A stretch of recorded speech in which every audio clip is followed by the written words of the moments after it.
Thank you, Stuart, for spending time with me. Last session, or a couple of sessions ago, you talked about acting with love and not fear. And with the pandemic, the early stages of this pandemic in Australia, we are some people in denial, but many people living in fear. How can I act, or we act with love? Wow, it's a big question. Okay. I think love is our first emotion and drive that comes up, and in our culture, it often gets overwhelmed by fear, and so quite often the love doesn't get expressed, but the fear does.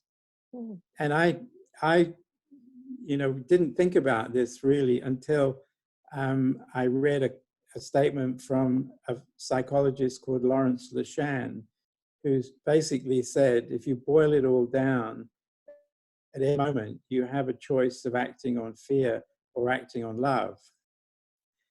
And so part of it is getting to know what the difference between those is. What happens if you act on love? Well, you reach out, you're not so hemmed in by boundaries. You go with your first thought. It's a spontaneous thing. It's not so much connected to the past and the future. It's very much in the present. It's an empowered act. There's a lot of awareness of everything in the moment, and all those things. And it's very connected to your deep down values and ethics and meanings and all that sort of thing. Whereas fear is often very specific, and it's a reaction, not a proaction. It's often connected to all the terrible things that have happened in the past and all the worries about what's going to be in the future. It's coming from a place of disempowerment, because it's feeling that you're small and vulnerable in the situation. And it usually is limited awareness because it's focused on this very specific thing. And so it focuses on all the bad things and not all the good things that are also going on, and all the good people and all the rest of it. And it's generally not, when you sort of reflect on it, connected to your deep values and ethics and hopes for the world and so forth.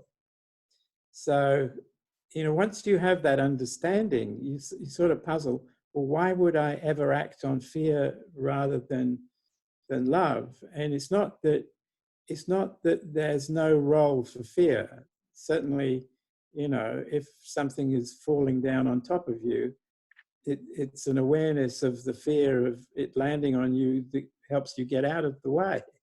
It's not how much I love the shape of this building that's falling in. So fear needs to be, in a sense, in the service of something bigger, and it's a short-term thing, whereas love is a much longer-term thing, and it's a bigger sort of engagement.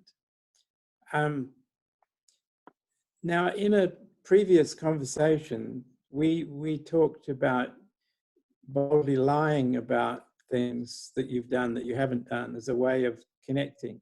And so one can do this to understand love and fear. So you can boldly lie about 3 things that you most love about whatever the thing is, your partner, your work, your state of health, all, anything, that your job, all those things. And that takes you to your genuine love connection with those things. And that leads to more thinking about it, you know, because if I was facilitating this and people said, these are the three things, I would say, well, if you could add one more, what would the fourth one be? And what's interesting to me in doing this is quite often the fourth one is more important than the other three. And I'm not exactly sure why this is, but it's a bit like the story I told you before in another session about having a single session with people in therapy. So if you say you can add one more, it's like this is your last chance to say something. And so people tend to say something quite important. And what I quite often do is I have them draw a triangle with the first three things they said at the points of the triangle. And then I have them put the fourth one in the middle and draw a line between the fourth one and the other three. And then there's lots of ways you can work with this, but one of them is to make a sentence between, just spontaneously make a sentence between the one that's in the middle, and you go around the triangle with each of the points. And then when you've done that, you can make a sentence that involves the middle and two of the things around the edge. And then eventually do one with a sentence that's got all four things included in the sentence. And then reflect on that.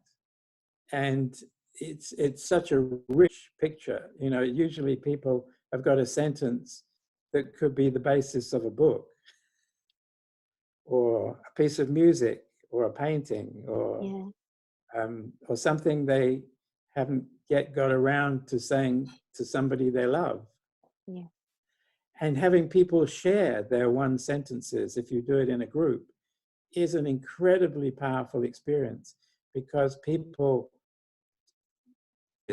wow, that's amazing, the similarities between the sentences we all came up with in this big group, that when you get down to the essence of things,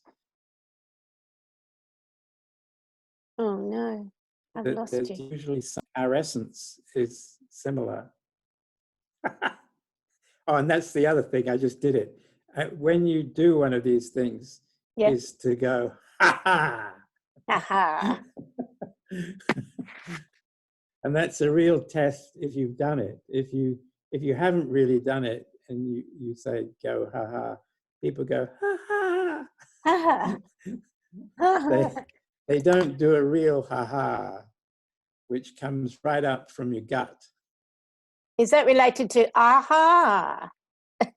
Or is it separate? Possibly, but it's doing ha ha is really loud and boldly is something that's easiest to practice while you're driving in a car, because there's nobody to witness it. Val, I haven't been driving for a long time because we're stuck at home. Right. I'm going to have to Same practice my ha-ha in the garden or something. Yeah. Ha-ha. Well, if you do it on the toilet, it helps with elimination.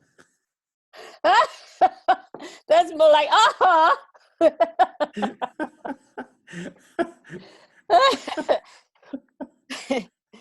I think that's TMI, too much information.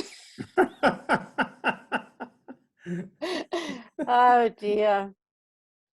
So are you able to share with me an example of somebody's 4 points that was memorable for you? Let me think. Or was it only important to them? It might have seemed trivial to well, others.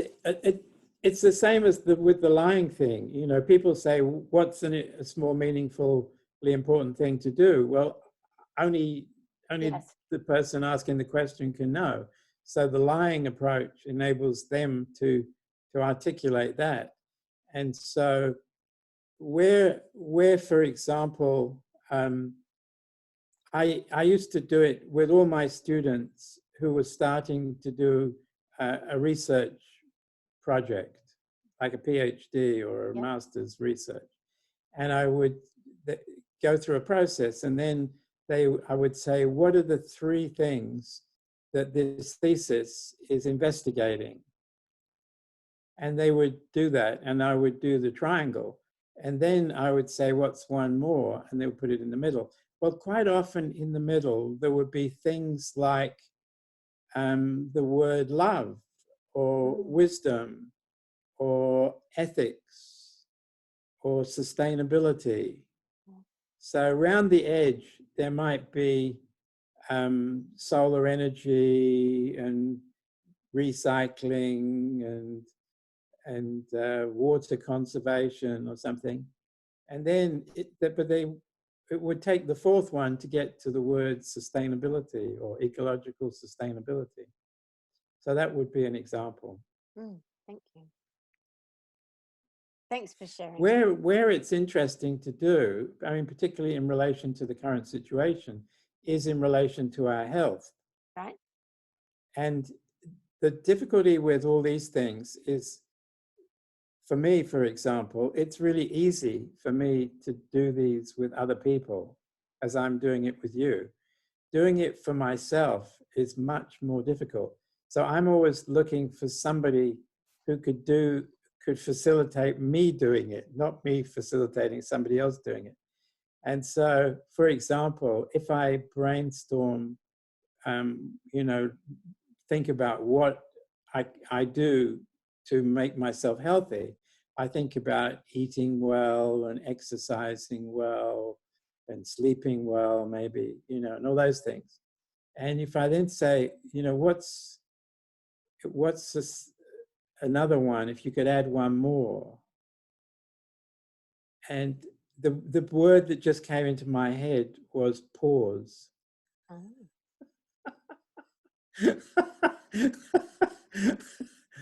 And in so many situations, the value of pausing is more important than, exercising or whatever. Because if you pause long enough, you'll create a space for what is the important thing in that moment, in that context, to do. Not a formula of now I should be exercising or now I should be eating this or whatever.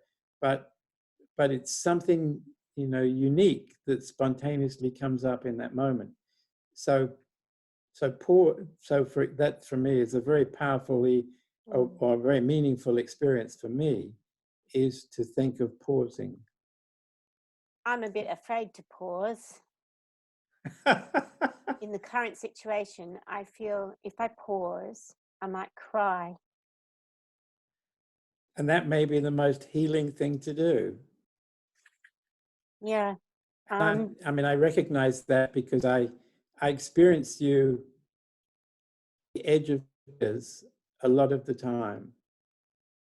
Sorry, could you say that again? Because your emotion, you're so connected to your emotions. And I think it's one of the wonderful things of having conversations with you, is that they're genuine conversations because your whole self is there, including your connection to your emotions and the possibility of tears. Yeah. And that's so rare in our society. So thank you. Oh dear, do you realize how expensive these tissues are?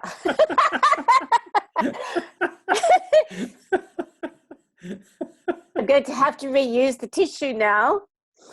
I'm going to keep it. I'm going to reuse it as a napkin at dinner time. And then too much information. Well, we just celebrated a friend's wedding anniversary. So we wrote as a special gift on sheets of toilet paper unrolled, "Happy Anniversary," and held it out for them to see on the on the Skype, and but we didn't throw them away. We're reusing, so we're wiping with H today and A tomorrow, and whichever. Oh, just use the whole happy. That's what I want to do. Just enjoy the whole happy. Well, thank you very much. And I hope that I'm able to pause, because I think that would be healing. And I hope that I'm able to find my inner word today. And I hope that this has helped other people too. I hope so too. I hope lots of people watch this and get inspired to share it with other people who are precious to them. Yeah. Thank And you. that's what, that's how change takes place. Yes. Is making good things contagious. Making good things contagious. I love it. Thank you.